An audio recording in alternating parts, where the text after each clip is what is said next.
자, 오늘 성경이 무엇을 말하느냐 18번째 시간을 한번 갖도록 하겠습니다. 자, 오늘은 십계명 중에 두 번째 계명을 같이 살펴보면서 죄와 이계명이라는 주제로 우리가 말씀을 한번 나눠보도록 하죠. 잠깐 기도드리고 시작하도록 하겠습니다. 하나님 아버지 감사합니다. 우리가 이 세상 하루하루 산다라고 하는 것은 그만큼 하나님의 생명의 은혜로 하루하루 우리가 연장하면서 삶의 연장을 주님께 허락받아서 사는 것인 줄 압니다. 그렇기 때문에 주님께서 우리 안에 역사하시는 그 생명의 역사가 말씀을 통해서 발견되지 않으면 혹 구원받았다 하더라도 내가 과연 지금 살고 있는지 죽어 있는지 그 구분을 잘 못하는 그런 흐리멍텅한 그런 모습으로 살아갈 수 있는 줄 압니다. 우리가 참으로 구원받았다고 한다면 매일매일 주님 안에서 내가 살아있다라고 하는 것을 말씀으로 증명해야 될 줄 압니다. 특히 죄를 죄답게 깨달았을 때 우리는 더더욱 하나님 앞에서 생명의 향기를 맡을 수 있는 줄 압니다. 오늘도 이 계명을 통해서 하나님 앞에서 죄가 무엇이고 그 죄에서 벗어나는 것이 어떤 방법이 있는지 잘 살펴볼 수 있는 귀한 시간이 되도록 주님께서 함께하여 주옵소서. 시종을 주님께 부탁드리오며 예수님의 이름으로 기도드리옵나이다. 아멘. 자, 우리 출애굽기 20장 10계명 중에 두 번째 계명을 한번 살펴보도록 하죠. 자, 출애굽기 20장.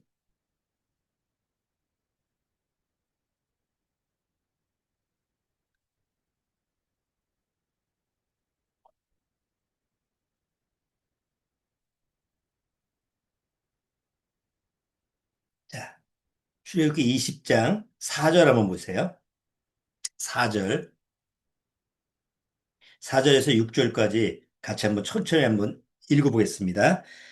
너를 위하여 새긴 우상을 만들지 말고 또 위로 하늘에 있는 것이나 아래로 땅에 있는 것이나 땅 아래 물속에 있는 것에 아무 형상이든지 만들지 말며 그것들에게 절하지 말며 그것들을 섬기지 말라. 나 여호와 너의 하나님은 질투하는 하나님인즉 나를 미워하는 자의 죄를 갚되 아비로부터 아들에게로 3, 4대까지 이르게 하거니와 나를 사랑하고 내 계명을 지키는 자에게는 천대까지 은혜를 베푸느니라. 우상을 만든다라고 하는 것은 누구를 위해서 만드는 거예요? 그 우상, 신을 위해서 만드는 게 아닙니다.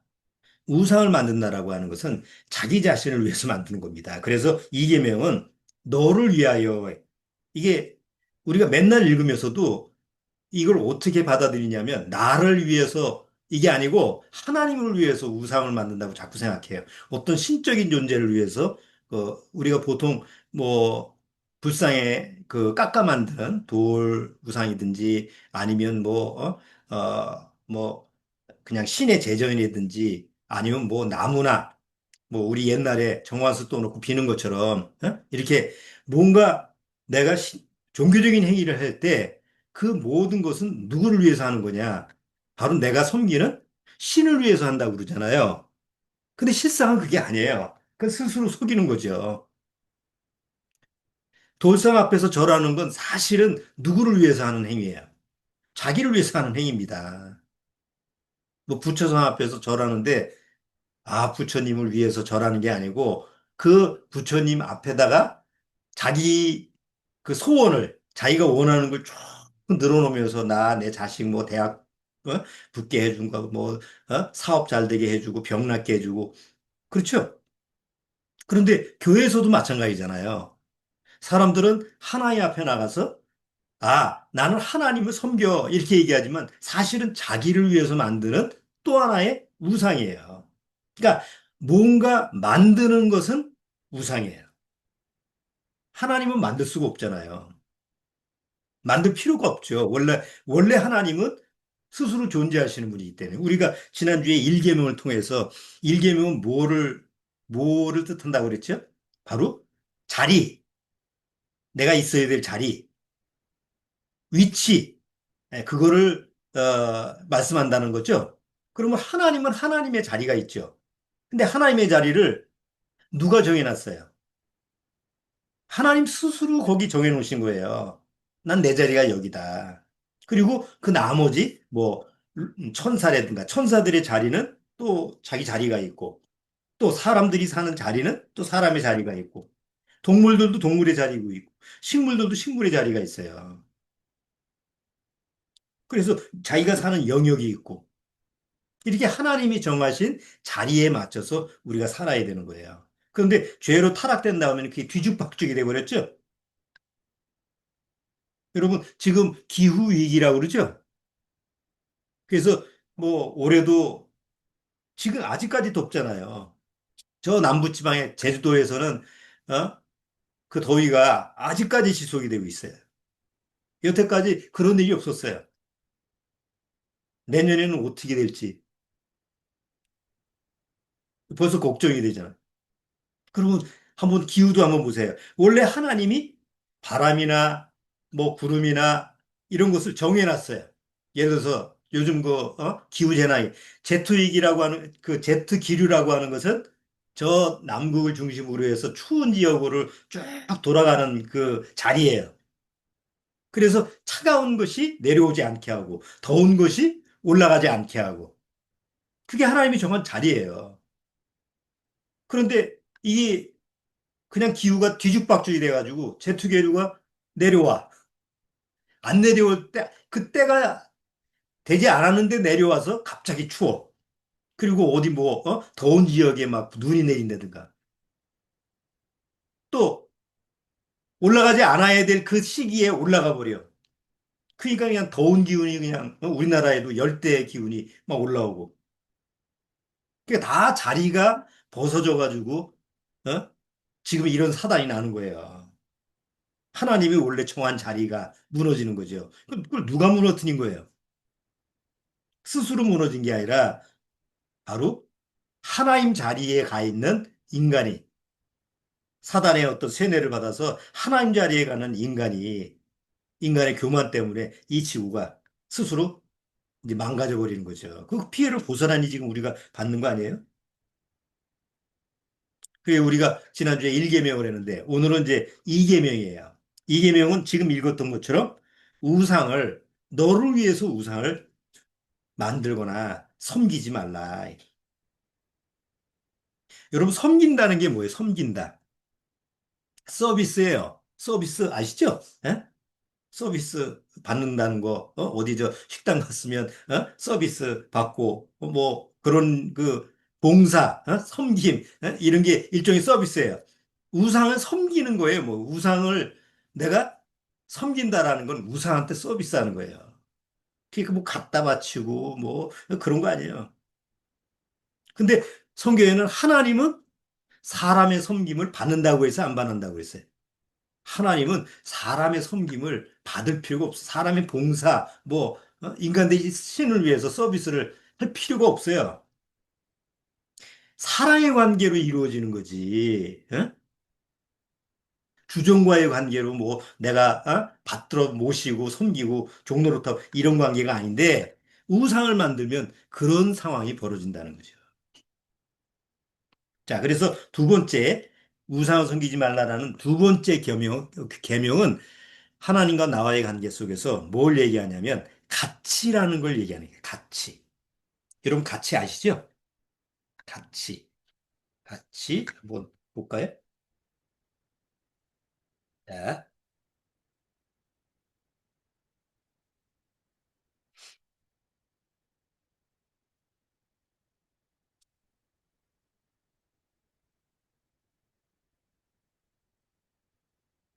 가치라는 말 아시죠?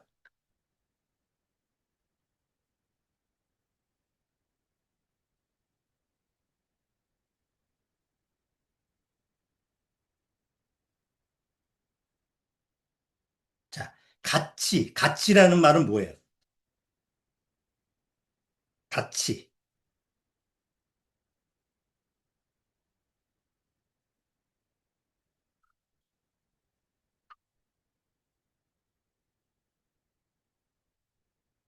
설명을 하려니까 그려야 되겠네요.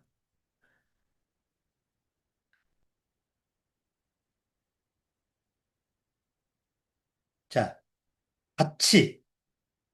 여기 보면, 요 한자를 보면, 요게 다 앞에 사람인 변이죠. 이게 갑과 갑치, 예? 갑가자, 갑치자. 어? 그래서 우리가 많이 쓰잖아요. 가치. 뭐, 가치관이 뭐, 어쩌고 저쩌고 그래서 가치관이라는 말을 쓰잖아요. 자, 그러면 요 가치라고 하는 요 앞에 사람인변에 가치가 왜 들어가 있냐면 사람한테 적용되는 게 가치예요. 물론 동물도 나름대로의 가치 기준이 있죠. 예를 들어서 먹이를 잡는데, 요게 조금 더 큰 놈이네? 그럼 큰 놈을 쫓아간든가, 아니면, 여기 더 맛있어 보이네? 그럼 원숭이가 열매를 딸 때 아무거나 따먹는 게 아니고 자기가 보기에 뭐 더 좋은 걸 딸 수가 있잖아요. 그런데 그런 가치관하고 동물의 가치라는 거, 가치라고 하는 그 기준하고 사람의 가치 기준하고는 같을까요? 다를까요? 다른 거예요. 근데 우리가 어떻게 생각해 보면, 뭐 그게 아닌가라고 생각하는데, 왜냐? 죄로 타락된 다음에 이 가치라고 하는 기준이 동물의 수준으로 우리가 내려와서 그래요. 근데 원래 하나님이 주시는 사람의 가치는 동물의 가치하고 같을 수가 없죠. 그렇죠? 어,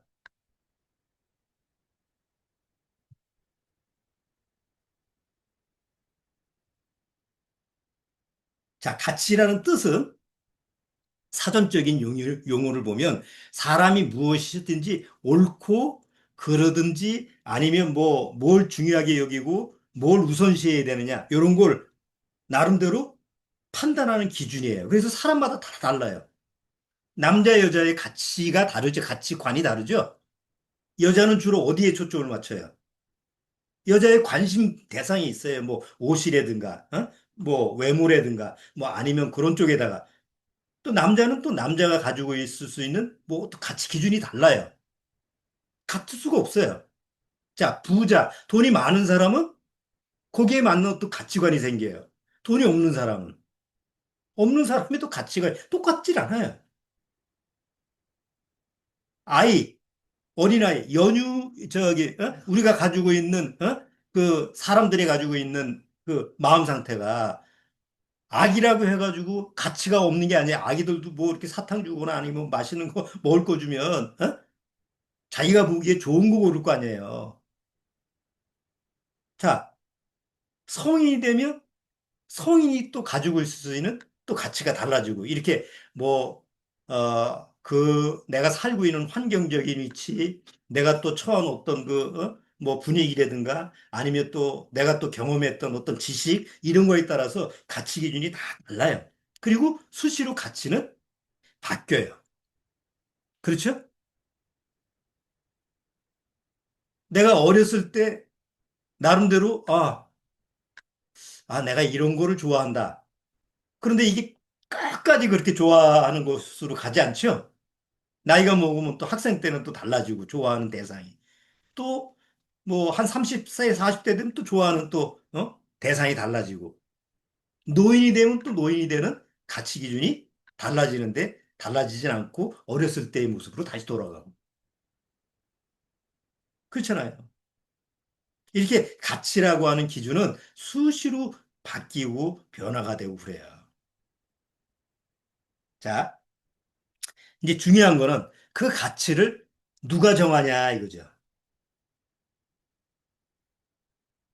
여기 1,000원짜리가 있고 5만 원짜리가 있어요.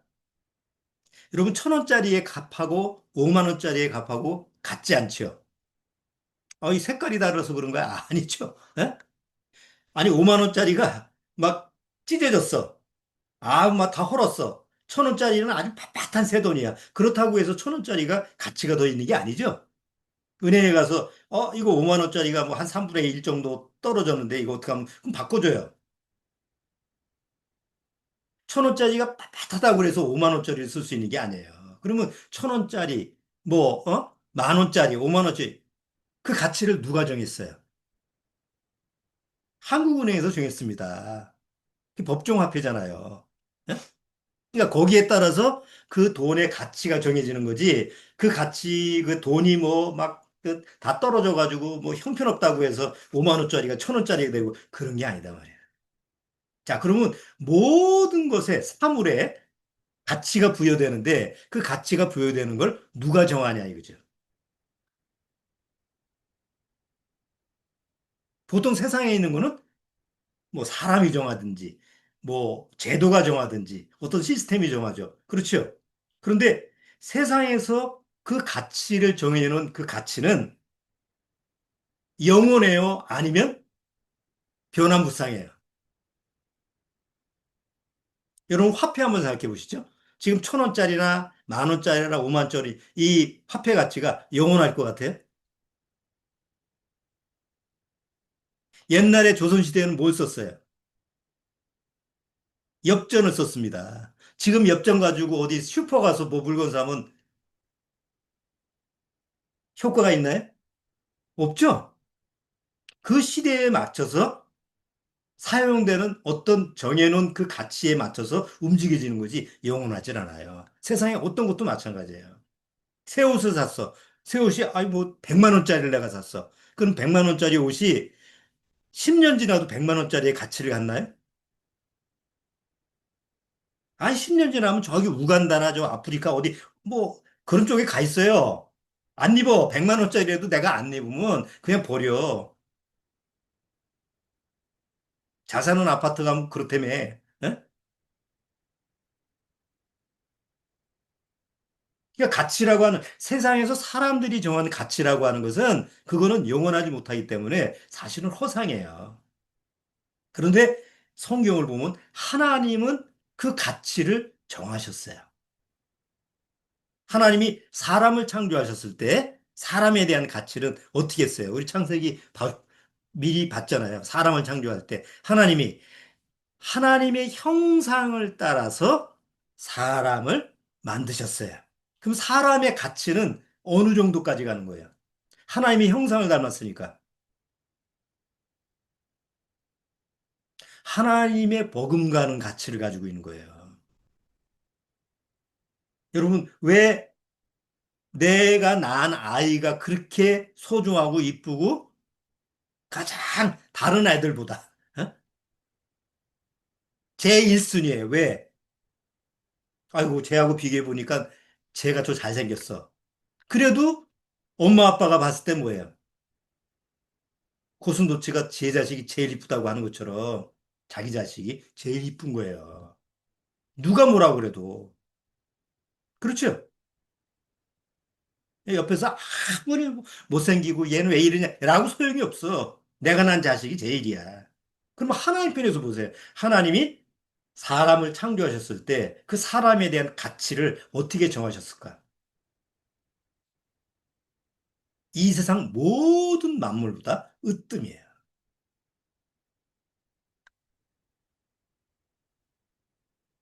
자, 그래서 성경에 보면 하나님의 정한 가치를 우리한테 성경을 통해서 가르치는 거예요. 우리가 잘 아는 거 있죠? 너희는 먼저 그의 의와 그의 나라를 구하라.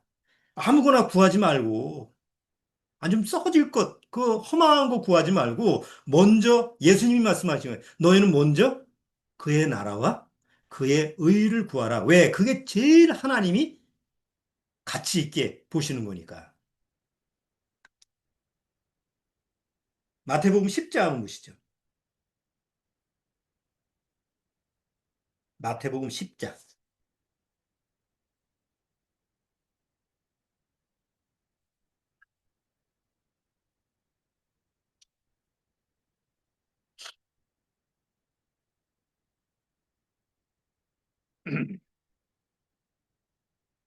자, 마태복음 10장 31절.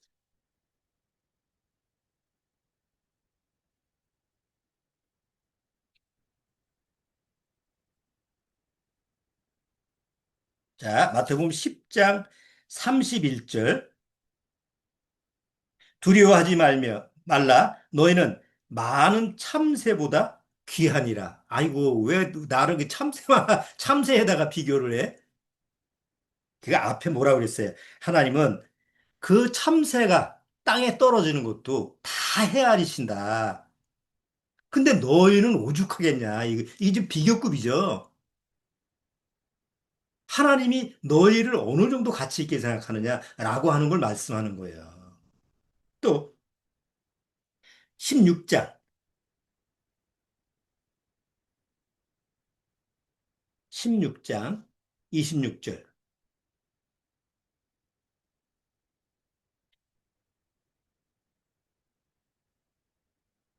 자, 16장 26절. 사람이 만일 온 천하를 얻고도 제 목숨을 잃으면 무엇이 유익하리요? 사람이 무엇을 주고 제 목숨을 바꾸겠느냐?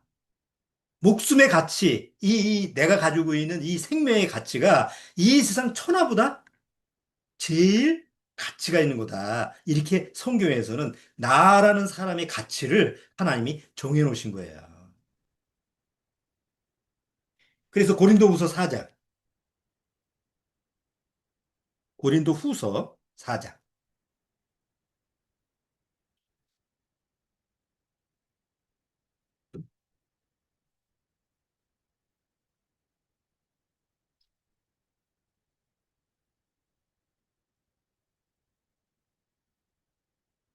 자, 4장 18절.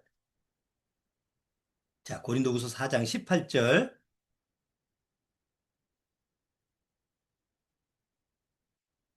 우리의 돌아보는 것은 보이는 것이 아니요 보이지 않는 것이니 보이는 것은 잠깐이요 보이지 않는 것은 영원함이라. 하나님이 정한 가치는 보이지 않는 것이 가치 있는 것이지 보이는 것은 잠깐이기 때문에 가치 있는 게 아니다라고 성경에서는 계속 가치에 대한 기준을 우리한테 제시해 줘요. 자, 이 얘기는 무슨 얘기냐면 하나님이 정하신 가치 기준이 있는데 그 가치 기준에 내가 위에 있느냐 아니면 가치 기준에 아래에 있느냐 이런 것을 성경을 통해서 스스로 한번 거울로 비춰보라는 거예요. 그러면 이 계명이 나를 위해서 만드는 그 무엇이든지 모든 것이 우상이라고 한다면 바로 그 우상을 섬기는 너는 뭐예요? 하나님의 가치 기준에서 지금 벗어난 자다라고 하는 것을 거울로 보여주는 거죠. 사단은 하나님이 정한 가치를 다 어떻게 해버렸어요? 다 왜곡시켜 버렸어요. 보이지 않는 것보다는 보이는 것에 초점을 맞추죠. 자, 사단은 첫 번째 아담과한테 뭐예요? 보이지 않는 하나님에 대해서 하나님에 대한 가치를 보이는 선악과 열매로 초점을 맞추겠어요. 그 결국은 하나님 말씀을 불순종해서 에덴 동산에서 쫓겨나게 했어요. 그리고 하나님 주신 모든 것을 잃어버리게 했죠. 그 다음서부터 아담 이후의 모든 후손들한테, 죄인들한테 뭘 심어놨어요? 하나님이 정한 가치를 모르게 하고 사단이 정해놓은 가치에 거기에다가 그냥 모든 목적과 수단과 뜻을 향해서 달려가게끔 한 거예요. 야, 제일 가치 있는 게 뭐냐? 세상이야. 너 눈에 보이는 이 세상이야. 야, 눈에 보이지도 않는 걸 거기에 집착을 해. 보이는 것에만 초점을 맞춰. 그리고 태어나서 죽을 때까지 보이는 것만 쫓게 한 거예요. 거기에 다 속아 넘어간 거죠. 어느 날 죽으면 그때 이제 비로소 깨닫는 거죠. 그 세상 역사를 보면 가치의 변천사가 있잖아요. 사람들이 이 세상을 살아가면서 어디에 가치를 뒀느냐라는 쪽에 세상에 변천 그 사가 있는데 옛날 시대에는 지금처럼 문명이 없었던 시절에는 사람들이 어디에다가 가치를 부여했어요. 자연에다가 하나님이 창조한 자연에다가 가치를 부여해서 자연 숭배 사상 있죠. 그걸 토테니즘에서 토템 사상. 우리나라 같은 옛날 시대에 불교나 뭐 이런 이런 그 이방 종교가 오기 전에는 자체 유교라는 게 있었죠. 그럼 유교는 무엇을 섬기는 거예요? 조상을 섬기는 거예요. 자기 조상을 하나의 우상으로 섬기는 거죠. 그리고 거기다가 절을 하면 후손들이 잘 되게 해달라고. 그러니까 이렇게 초창기 시대에는 다 자연을 숭배하고 아니면 뭐 동물을 숭배하거나 아니면 사람을 숭배하는 이런 우상들을 사람들 하여금 갖게 했어요. 사단의 역사 속에서. 자, 그러다가 좀 문명이 이제 이집트 문명, 그리스, 헬라 문명 사회가 이제 발전이 되면서 우상이 조금 세련돼졌어요. 그래서 뭘로 이제 만들어요? 조각을 하게 됩니다. 자연의 어떤 숭배하였던 그런 대상들을 이제 돌로 깎아 만들고 아니면 뭐 청동으로 깎아 만들고 뭐 이런 식으로 해서 그래서 그리스 로마 이런 시대에는 수많은 신들이 만들어지는데 그 신들이 다 무엇을 초점을 맞추느냐면 풍요와 인간의 어떤 풍요, 농사를 잘 짓게 한다든가 아니면 뭐 전쟁에서 이기게 하는 신이라든가 아니면 뭐 자식을 많이 낳게 하는 풍요의 뭐 사랑의 신 이런 거 신들 만들죠. 우리 저 이스라엘 당시에 아스타로 신, 바알 신, 바알 신은 농사 신이죠. 아스타로 신은 뭐예요? 그냥 그 젖이 수없이 달려 있는 그런 우상을 만든 건 뭐예요? 자손들은 많이 낳게 해달라는. 그 당시에는 인구 숫자가 많을수록 그 경쟁력이 힘이 세지는 거니까. 그러니까 이런 거에 부합해서 신들을 만드는 아주 인간의 탐욕과 아니면 동물들의 힘과 이런 거를 합쳐가지고 만드는 그런 신들을 만드는 게 바로 그리스 로마 시대였어요. 자, 그러다가 이제 AD로 넘어오면서 기독교 문화가 생겼고, 그 다음에 좀 더 세련돼졌죠. 그리고 시대가 점점 사람들이 생각이 깊어지고 또 나름대로 여러 가지 사상들이 나오기 시작하면서 이제는 옛날처럼 좀 이렇게 돌로 깎아 만드는 우상, 뭐 이렇게 사람이 깎아 만드는 우상은 조금 유치해졌어요. 사람들의 지식 수준이. 그래서 그때서부터 뭐가 발달되느냐면 인간의 생각, 사상으로 만들어지는 이념적인 그런 것이 우상이는 공산주의, 뭐 제국주의, 뭐 민족주의, 뭐 이런 이상주의 이런 것이 이제 발달이 되면서 사람들은 그런 사상가들을 우상으로 섬기고 그 다음에 이제 독재자들이 나오니까 뭐 히틀러, 뭐 우리나라도 저 북한의 김일성, 김정은 다 뭘 시켜줘? 신격화하고 우상화하죠? 그런 식으로 해서 뭔가 사상, 뭐 신념, 뭐 이런 게 이제 우상화가 된 시대가 우리가 있었어요. 그 시대를 살았던 거예요. 그리고 과학과 기술 막 발전되면서 그런 것이 이제 점차 사람들로 하여금 아주 우상 쪽으로 쫓게 하죠. 그러다가 이제 19세기에 와서 뭐가 생겨요? 컴퓨터가 생기고 지금처럼 뭐 아주 그냥 문명이 최고도로 발달이 되니까 이제 사람들이 우상을 뭘로 바꾸느냐면 물질주의로 바뀌게 돼요.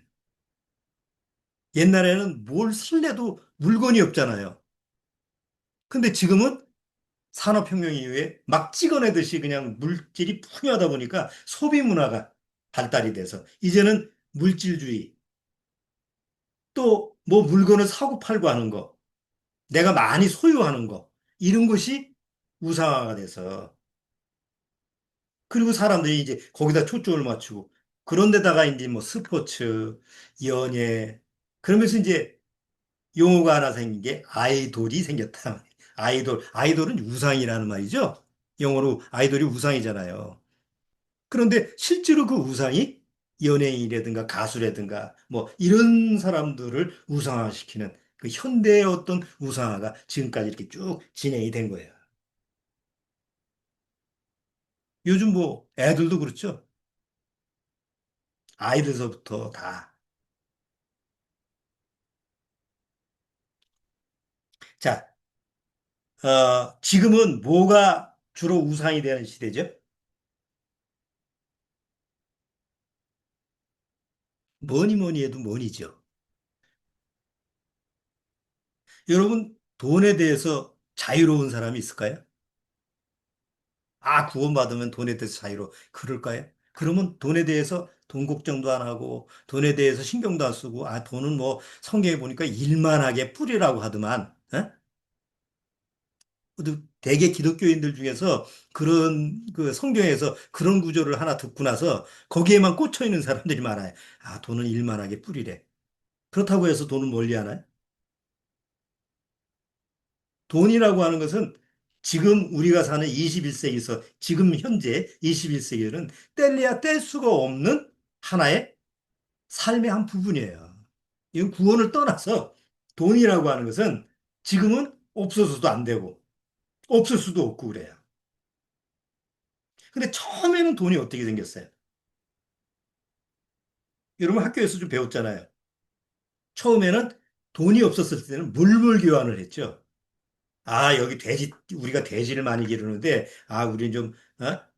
이 돼지고기만 먹을 수는 없으니까 쌀이 필요해. 그러면 쌀 농사 짓는 데 가서 돼지를 끌고 가가지고 뭐 쌀하고 바꿔. 그런데 그 지역이 옆 동네면 가까우면 가능한데 쌀하는 농사가 한 10일을 걸려. 그럼 돼지를 끌고 10일 동안 가야 돼. 그게 안 되잖아요. 그래서 발달된 게 뭐냐면 그때서부터 뭔가 물물교환을 대체할 수 있는 것을 만든 것이 화폐의 시작이잖아요.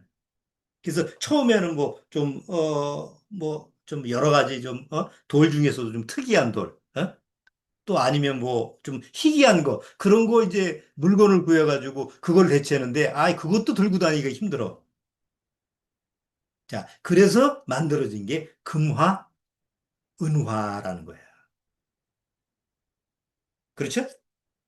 그래서 예수님이 오시기 700년 전에 이제 금화, 은화, 이제 이런 게 이제 점점 발달되고 그 전서부터도 있었어요. 그런데 그게 이제 본격적으로 화폐화된 것은 금화, 은화예요. 자, 근데 금화, 은화를 누가 만들죠? 개인적으로 아무나 만들었나요? 아니죠. 한 국가가 형성이 되면 그 국가에서 통제를 해서 금화와 은화를 만들어서 이게 법정 통화니까 이거 가지고 교환을 해라라고 이게 정해놓은 거잖아요. 그렇죠? 누가? 그 나라가, 국가가. 그리고 그 국가에 지도자가 있을 거 아니에요. 자, 그런데 문제는 뭐냐면 금화, 은화라는 것을 예를 들어서 한 10,000개를 만들어 가지고 다 배포해서 이거 가지고 써라 라고 하는데 이게 국가에서 봤을 때는 나라에서 봤을 때는 더 필요할 거 아니에요. 10,000개 가지고는 부족하잖아요.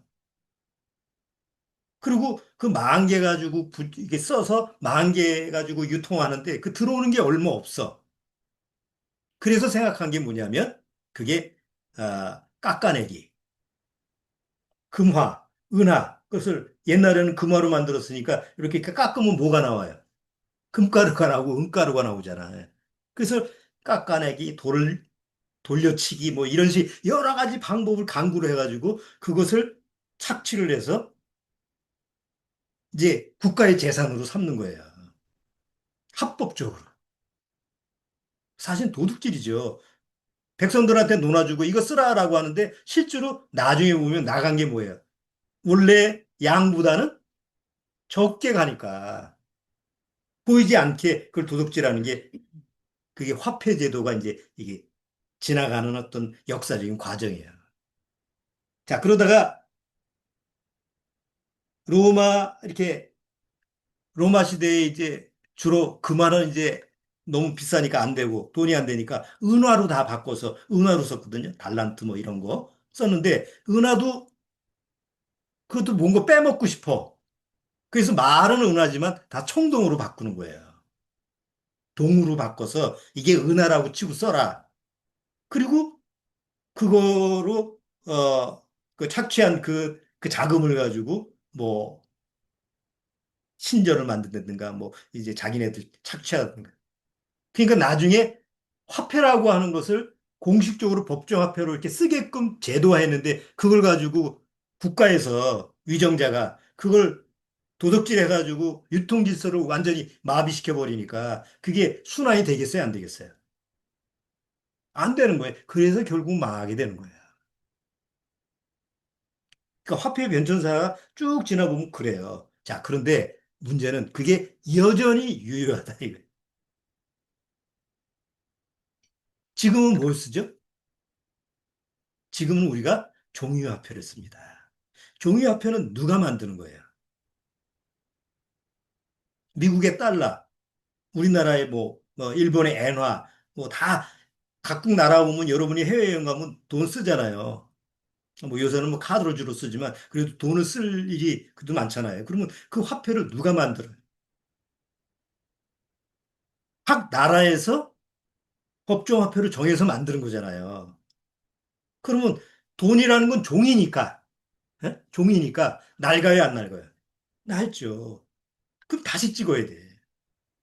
그럼 보통 국민들이 새로 화폐를 얼마나 찍는 거를 알아요, 몰라요? 알게 뭐야? 그냥 돈 받으면 그 쓰면 되는 거지. 그럼 만약에 국가에서 그보다 더 많이 찍는다. 어떤 위증자가 나타나서 아이고 필요하니까 예산이 많이 필요하니까 좀 많이 좀 찍어내자. 그래도 나머지 이 국민들은 몰라도 되고 알아도 되고 뭐 관계가 없어요. 당장 내 손에 들어와 있는 것만 쓰면 되는 거니까. 실제로 우리 코로나 때 돈 받았죠? 코로나 때 뭐, 다 우리가 뭐 요번에도 또 돈 받고 그렇지만 그게 어디서 나온 돈이에요? 몰라 어디서 나온 돈인지 그냥 쓰는 거야. 그래서 한 나라가 필요하면 찍는 거예요. 필요하면 찍고, 필요하면 또 찍고. 누가 말리는 사람도 없어. 위정자가 나타나면 나 때 쓰고, 다음 때에 책임지면 되지. 이게 반복되는 거예요. 그래서 나라마다 뭐가 늘어났어요? 빚이 늘어나는 거예요. 부채가 늘어나는. 지금 전 세계 빚이 얼마나 되는지 아세요? 전 세계 나라들의 빚이 거의 47경이라고 그래요. 뭐, 4만 원, 뭐, 47만 원 이 정도면 알아듣겠지만 47경이라는 건 뭐 우리가 상상할 수 없잖아요. 47경이라는 돈은 우리나라 지금 한 인구가 한 6천만 명 되는데 한 사람당 1조 원씩 줄 수 있는 돈이에요. 그게 빚이에요.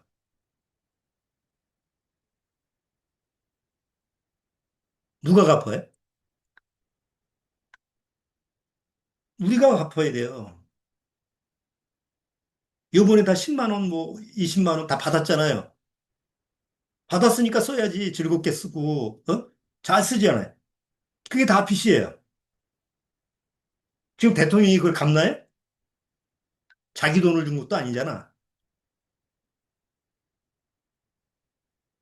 그러니까 우리나라 먹는 게 아니라 전 세계적으로 다 그런 거예요.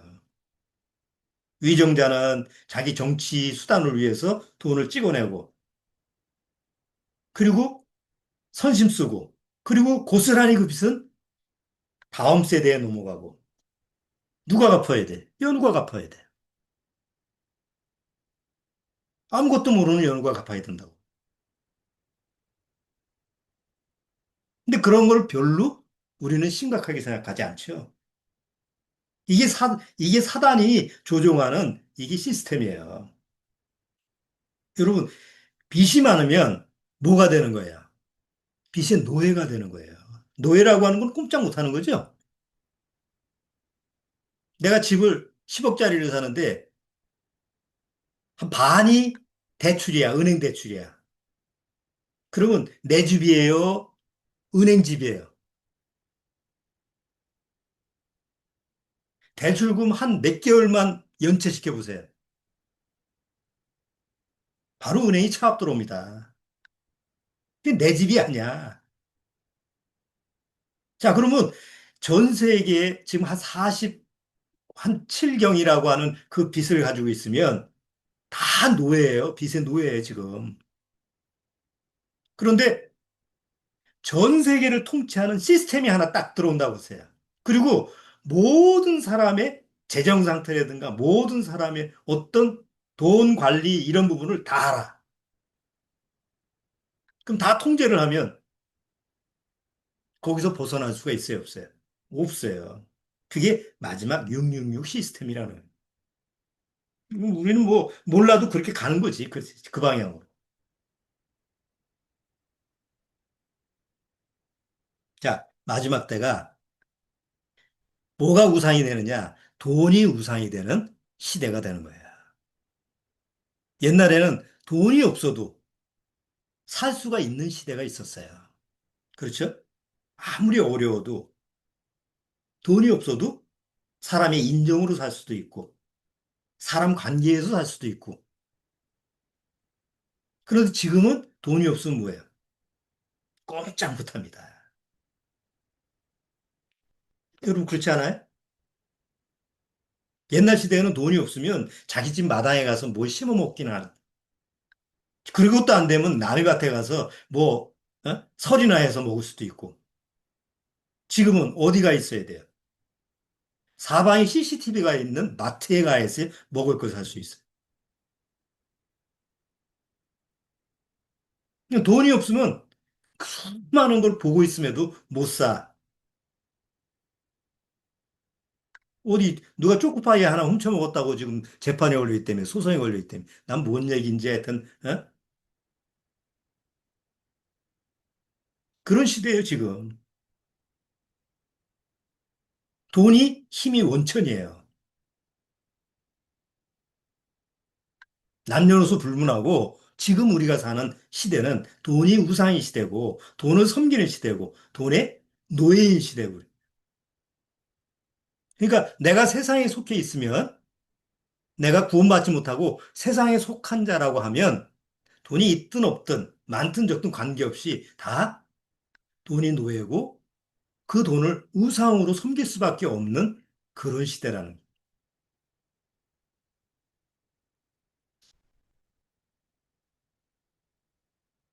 여러분 돈을 쓴다는 거 내가 내 호주머니에 만 원이 있어. 만 원을 쓴다는 것은 뭘 얘기하는 거예요? 내가 이것이 필요하다는 얘기잖아요. 내 욕구를 채우는 거잖아요. 근데 이걸 사고 싶어도 뭐가 없으면 돈이 없으면 못 사. 그럼 뭐예요? 내 욕구를 채우지 못하는 거죠. 이게 아침에 눈 뜨고 밤에 잘 때까지의 우리 삶의 모습에서 벗어날 수가 없다는.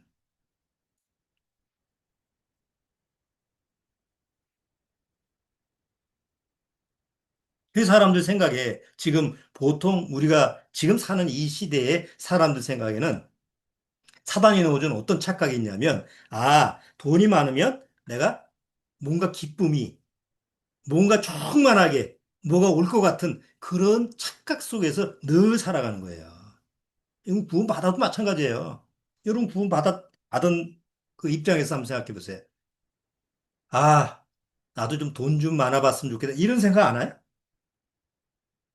어디서 그냥 하늘에서 뚝 떨어졌으면 좋겠다. 그런 생각보다는 복권이 당첨됐다. 복권이 당첨됐으면 좋겠다. 이런 생각이 더 쉽지. 요즘은 복권 사면 되니까. 아, 이거 로또가 당첨되면 그냥, 얼마나 좋을까. 이런 생각을 안 하나요? 구원받았다고 해서? 늘 하는 건 아니지만 가끔 저도 생각을 합니다. 아이고, 갑자기, 로또가, 당첨이 되면 얼마나 좋을까라고 생각은 안 해도, 그거 가지고 뭐 하지? 뭐 이런 상상을 하는 적도 있고. 어쨌든 지금보단 돈이 많았으면 좋겠고. 지금보단 돈이 풍족하면 좋겠고. 이런 생각에서 벗어나지를 못해요. 자, 그게 다 뭐라는 거예요? 다 섬기는 거예요. 서비스하는 거예요. 돈이라고 하는 우상에다가 서비스하는 거예요. 그러면 구원받아도 그렇다고 한다면 구원받지 못했다고 하면 어떤 오죽할까요? 절대로 벗어날 수가 없는 거예요.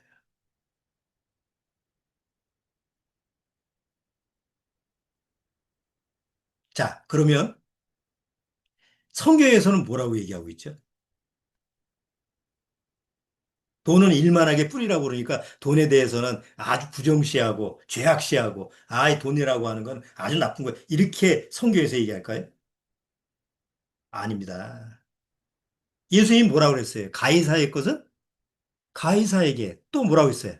하나님의 것은 하나님께 하나님의 것이 있어요. 이스라엘 민족한테 준 제도 아래 보면 성전세가 있고 그 성전을 위해서 드리는 세가 있죠? 돈으로 드리잖아요. 한 세겔, 뭐 반 세겔. 하나님이 정하신 법이에요.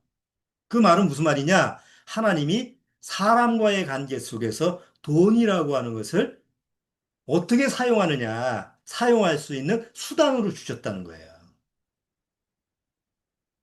그걸 잘못 사용하니까 일만하게 뿌리가 되는 거지. 그래서 성경에 보면 돈에 관련된 그 단어가 2천 개가 넘는. 왜냐면 우리 일상생활이니까, 그렇죠? 일상생활에 이스라엘 민족이 역사 속에서 계속 생활하려면 뭘 사고 팔고 뭘 하더라도 그들의 종교적인 어떤 그런 삶을 살더라도 뭐가 꼭 필요해? 돈이 필요했던 거예요. 그래서 성경에서도 그 돈이라고 하는 것을 어떻게 사용하느냐라고 하는 부분에 대해서 뭐 2천 개가 넘는 정도의 그런 내용이 들어가 있다는 거죠. 자, 이제 구원받으면, 구원을 못 받으면 절대로 이 계명은 지킬래야 지킬 수가 없어요. 왜?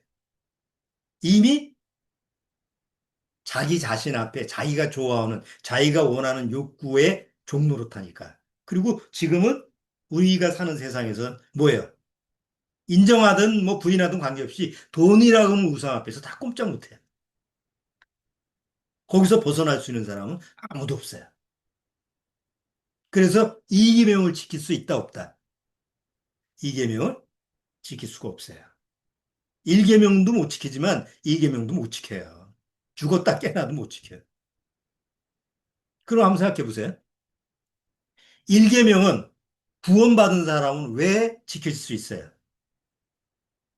내가 있어야 될 하나님이 정하신 자리에 내가 거기에 가 있죠? 넌 여기 있어. 구원이라는 건 내가 있어야 될 자리에 하나님이 은혜로 나를 꽂아 놓는 거예요. 그럼 내가 있어야 될 자리가 어디예요? 바로 하나님과 함께하는 자리예요. 그래서 예수님이 내가 네 안에, 네가 내 안에 장소를 얘기하는 거잖아요. 그렇기 때문에 1계명은 구원받으면 자동적으로 지켜지는 거예요. 적용이 되는 거예요. 2계명도 마찬가지예요. 나를 위해서 우상을 만들 필요가 있을까요, 없을까요? 구원받은 사람은. 없어요.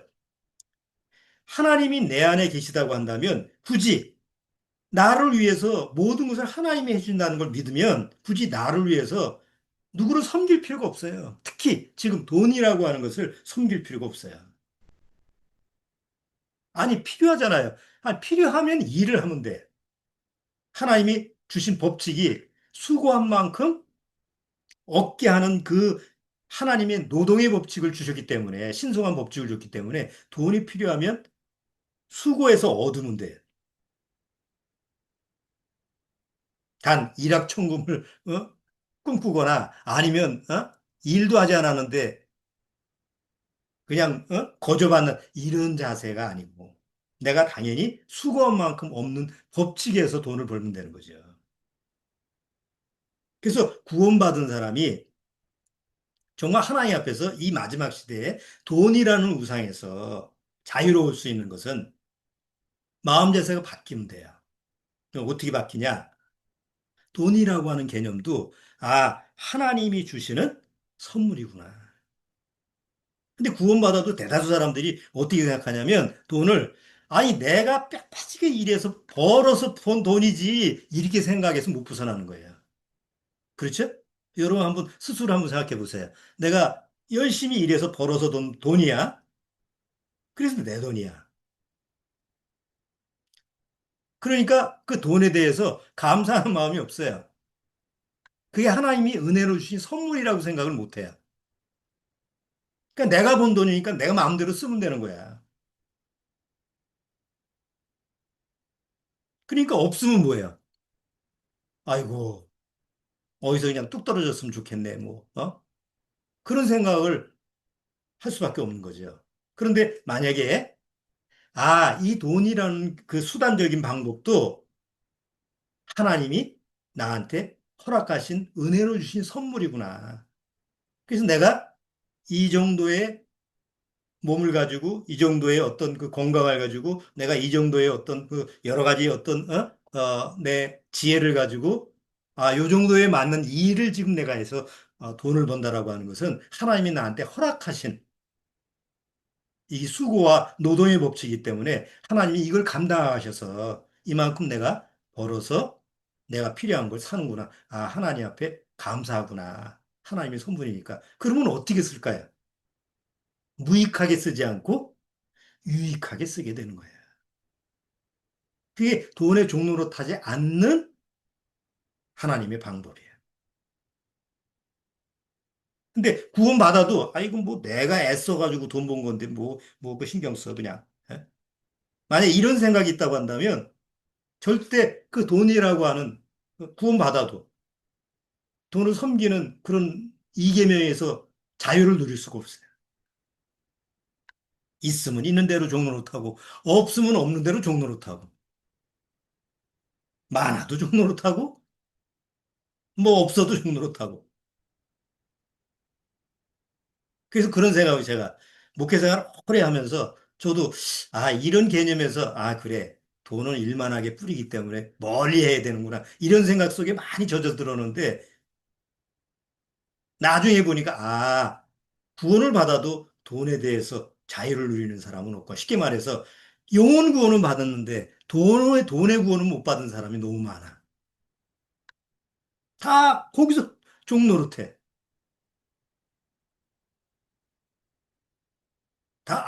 우리가 그리스도 안에서 구원받으면 다 마음이 하나가 되는구나. 그래서 저도 이제 교회를 하고 또 뭐 교회 뭐 또 뭐 신축을 해서 또 이렇게 여러 가지 계획을 세우고 이런 식으로 했을 때 제 마음에는 이거 돈이라고 하는 게 뭐 하나님의 목적을 딱 정해놓고 가면 그건 부수적으로 따라오는 거겠지. 뭐 내가 이런 마음이라면 아마 구원받은 성도들도 다 같은 마음으로 이렇게 헌신하면서 하겠지. 이런 생각을 했는데, 그게 아니더라고요. 사람들 구원은 받았다고 해도 돈에 대해서만큼은 그렇게 생각을 안 하는구나. 너무 늦게 깨달은 거죠. 큰 대가를 치르고, 그렇구나. 물론 그거는 뭐 성경을 통해서 말씀으로 교육을 해서 이렇게 이루어지는 건데, 참 그게 벗어지는 게 쉽지 않더라고요. 그건 나 자신도 마찬가지더라고요. 그러나 구원받고 나서 정말 구원받은 사람이 이 지상에서 마지막 이 세상을 떠날 때까지라도 돈에 대해서만큼은 사실은 자유롭지 못해요. 그래서 그런 지혜가 좀 필요한 것 같아요. 이 구원받은 사람이 뭐 믿음으로 사면 되지? 아닙니다. 돈이 없으면 구원을 받아도 결국 돈에 대한 종노릇을 또 하게 됩니다. 그래서 돈이라는 게 신기하게도 미래에 대한 대비책이기도 합니다. 그렇죠? 오직 구원 하나만 살 수 있어? 안 그렇습니다. 돈이 있어야만이 내가 앞으로 미래에 대해서 닥칠 일에 대한 준비가 되는 거예요. 이게 이해가 될지 모르겠는데 우리 임자매님 아프시기 전에 우리 임자매님은 뭐 그렇게 세상에서 학교 뭐 이런 혜택 이런 거를 많이 보시진 않았죠. 초등학교도 못 나오셨으니까. 그런데 구원받고 나서 제가 우리 어머니를 생각할 때는 참 신기하게도 경제학에 대해서는 전문가도 아닌데도 준비를 잘해요. 그 아이들이 여섯이나 되는데도 대학까지 다 보내고, 그뭐 아버지 학교 교사 월급이 얼마나 되겠어요. 근데 그걸 쪼개고 해가지고 애들까지 다 대학 보내고 뭐 이렇게 평생 남의 빚을 안 지고 사시는 분이거든요. 뭐 아버지도 마찬가지지만. 근데 이제 어머니가 파킨슨 병에 오시고 나서 이제 돌아가시기 전에 미래에 대한 대비라고 하는 부분에 대해서 어머니가 돈이 없었는데 어느 날 갑자기 그 옛날서부터 드러났던 우체국 보험이라는 게 있었어요. 한 20년 동안. 그건 뭐 어머니도 몰랐던 것 같아요. 어머니 거, 아버지 거, 이제 아마 옛날 김해에서부터 들어오는 게 있었는데 그게 한 2천만 원 돼요. 근데 어느 날 이제 아프시기 전이죠. 전인데 우체국에서 연락이 와가지고 이거 왜 안 찾아가냐. 그러니까 전혀 생각을 못했던 게 이제 덜커덕 나와서 그 어머니가 이제 나한테 얘기를 해서 우체국 가서 찾았죠. 그래서 아버지 거 어머니 거 합쳐서 한 2천만 원 정도 돼서 어머니 통장에다가 넣어놓고 그 어머니가 이제 그 난 혹시 내가 나중에 뭐가 문제가 있을 때 쓸 거다 이렇게 하고 나서 이제 건드리지 않고 가지고 계셨던 거예요. 그리고 나서 이제 몇 년 뒤에 지금 파킨슨 때문에 뭐 이제 넘어지셔가지고 병세가 심화가 돼서 이제 병원에 입원하셨죠. 그래서 한 1년 동안 병상 생활을 하고 뭐 왔다 갔다 하면서 했는데 그 모아놓던 돈이 이제 요긴하게 아, 요양보호사 주머니로 다 2천만 원이 들어가게 된 거예요. 1년 동안. 왜냐하면 병원비는 그렇게 많이 안 들었는데 그 간호를 해야 되잖아요. 근데 뭐 가족이 어떻게 붙들고 자식들이 할 수가 없으니까 간병인을 쓰는 수밖에 없었어요. 근데 간병인이 뭐 요즘 간병인 때문에 사람들이 뭐 문제가 되잖아요. 그 어머니도 간병인을 쓰는데 간병인이 뭐 일주일 뭐 단위로 이렇게 막 몇백만 원씩 들어가니까 그나마 그렇게 미래에 대해서 그것 때문에 대비한 건 아닌데 그 어떻게 이렇게 대비가 된 게 어머니한테는 자식들한테 손 안 벌리고 아쉬운 소리 안 하고 그냥 고스란히 당신이 써야 될 부분에 대해서 이제 쓰고 또 깔끔하게 그렇게 다 쓰고 가셨어요. 저는 그런 생각을 해요. 내가 앞으로 아플 거다. 그거에서 준비해 놓은 건 아니지만 돈이라고 하는 건 미래에 대해서 그렇게 대비가 되는 거다라는 거죠. 근데 구원받은 분이기 때문에 어떤 면에서 제가 참 감사한 거다. 이렇게 예비가 돼서. 그렇잖아요? 어머니가 뭐 그거 붙들고 뭐 이거 없으면 안 돼. 이런 분이 아니거든요. 자, 이렇게 구원받은 사람한테는 이 돈이라는 것이 일만하게 뿌리로 끝나는 게 아니고 항상 내 미래에 대해서 준비할 수 있는, 대비할 수 있는 그런 지혜로운 수단이기도 한다는 거죠. 뭐 적절한 예가 되는지 모르겠지만 어떤 설명을 이해하기 쉽게 하기 위해서 제가 좀 예를 좀 들어봤어요. 자, 그래서 오늘 이계명에 대한 부분을 설명을 드렸는데 바로 죄와 이계명이라는 부분에 대해서 구원받지 못하면 절대 이계명을 지킬 수가 없어요. 특히 지금 시대에서는 돈이 우상화된 시대에서는 돈에 대해서 자유를 누릴 수가 없어요. 그런데 구원받으면 또 구원받고 마음의 자세가 내가 버는 돈이라 할지라도 하나님이 은혜로 주신 선물이구나. 정말 감사하다라고 하는 마음으로 쓴다고 하면 하나님이 원하시는 유익한 모습으로 우리가 쓸 수 있다는 거죠. 자, 이 정도로 이계명을 같이 한번 다뤄봤습니다. 자, 다음 주는 삼계명이라는 부분, 죄와 삼계명이라는 그 부분에 대해서 또 우리 같이 한번 살펴보도록 하겠습니다. 자, 기도하고 마치도록 하죠.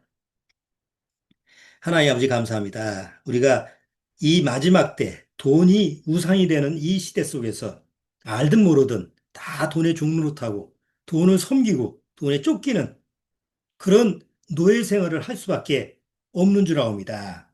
구원받아도 내 마음의 자세가 하나님이 제1순위이고 그리고 내 앞에는 사랑의 대상이 하나님이 믿음, 소망, 사랑 중에 제1은 사랑이다. 제일 가치 있는 게 사랑이다라고 하는 그 말씀대로 하나님의 사랑을 내 제일 가치 있는 1순위로 두지 않는다고 한다면 또 돈의 종로로 탈 수밖에 없는 그런 모습으로 살아가게 되는 줄 압니다. 참으로 우리가 구원받은 심령이라고 한다면 하나님의 가치 기준을 말씀을 통해서 제대로 깨닫고 그 가치 기준에 맞춰서 나를 맡기는 그런 지혜로운 삶을 주님께서 허락해 주옵소서. 예수님의 이름으로 축원합니다. 아멘.